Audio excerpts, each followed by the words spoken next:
Un vertice durato poco più di 2 ore. Sullo sfondo della bellissima piana del Cansiglio si sono riuniti sindaci, regione, provincia e tecnici della Veneto Agricoltura. Sul piatto l'emergenza cervi.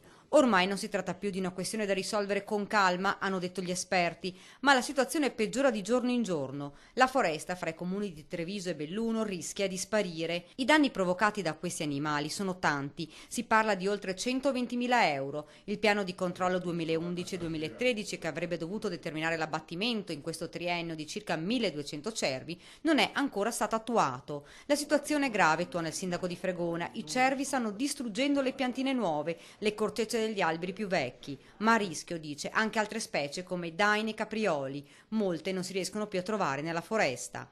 L'abbattimento sembra restare l'unica soluzione, ma sul metodo è battaglia. Unanime comunque è il no sulla possibilità di far arrivare in questa zona i cacciatori.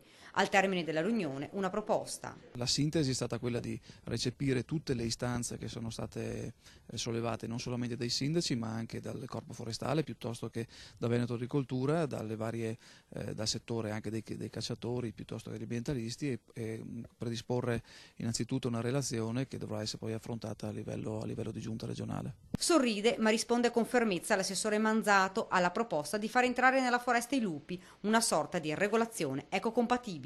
Non è così semplice affrontare un problema mettendo il predatore, dobbiamo farlo con cognizione di causa, sapendo che questo tipo di territorio non è solamente legato ai cervi o agli animali, ma anche all'essere umano che ovviamente gira per queste zone e fruisce di queste zone, e non solamente l'essere umano in termini generali come turista, ma anche il mondo agricolo. Intanto l'Internazionale Protezione Animali ha ribadito la sua contrarietà all'abbattimento dei cervi, invitando i cittadini ad inviare il proprio dissenso alla Regione Veneto. Non solo, ma è stato chiesto l'intervento anche del Ministero dell'Ambiente. Fra l'altro è stato chiesto a diversi parchi di altre regioni la possibilità di trasferire questi cervi. La risposta di tutti è stata un no secco, troppi anche in altre aree.